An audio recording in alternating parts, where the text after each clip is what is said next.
Brand Business School interview, and today I have the honor to introduce you one of the most successful managers from Slovenia, whose success is tightly connected to brand business.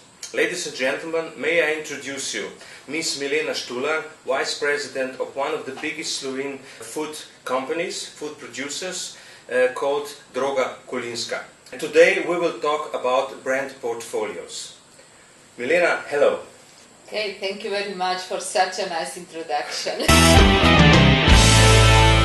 I think we met something about 10, 11, 12 years ago, and that time you've been responsible for quite a huge brand portfolio. As far as I remember, with more than 40 or 50 different brands from food and beverage field. So, if you can recall those times, what was the biggest problem handling such a portfolio?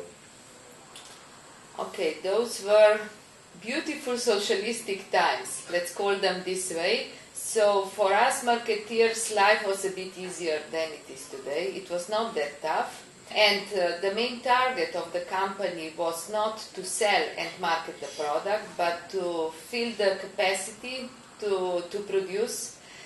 But nevertheless, Kolinska, meaning my former company, used to be very marketing oriented, since we had license agreements with Nestle and Best Foods, which is today Unilever.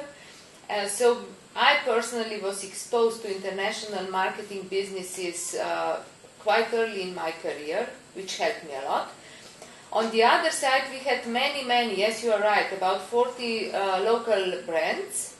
And even at that time, it was nearly impossible to manage properly and support all the brands and to invest properly in all the brands. So even at that time, the portfolio was absolutely too broad. Okay, now we are facing a totally different market situation, especially when we regard the brands. And let's say things have changed. And what, in fact, causes these changes? You know what? There could be a lot of words like internationalization, concentration, globalization, consolidation, digitalization, and many those words ending with Asian, meaning that life is turning around extremely quickly. We should be flexible and fast. Communication is much faster as it used to be even 5 years ago, not talking about 10, 15 years ago.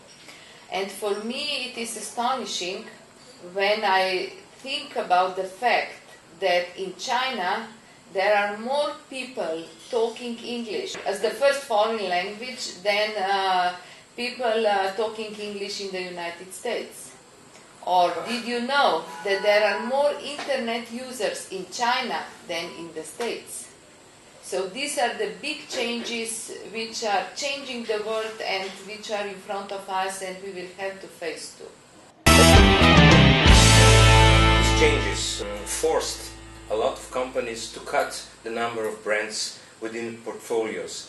So, if we look at this from the consumer's point of view, does that mean that in the future consumers will have less brands to choose among? Step by step, we'll come back to those, let's say, beautiful socialistic times. Yes and no is the answer to your question. I think, and I'm pretty aware of the fact that there will be global brands dominating the world. On the other hand, we will have in the economy segment more brands which will be primarily private labels. The problem will be for the brands which are today in between, in this mainstream segment. And I believe these brands will disappear. So ladies and gentlemen, what is the lesson? The lesson is that there is a chance for every brand that exists on the market. For local and global brands. For local brands, the chance is in smaller producers that are oriented only on local markets, on niche markets, and what I would recommend them to focus on things that global brands don't focus. So, thank you very much for today. This was Brand Business School interview, and we will see and hear us next time. Bye.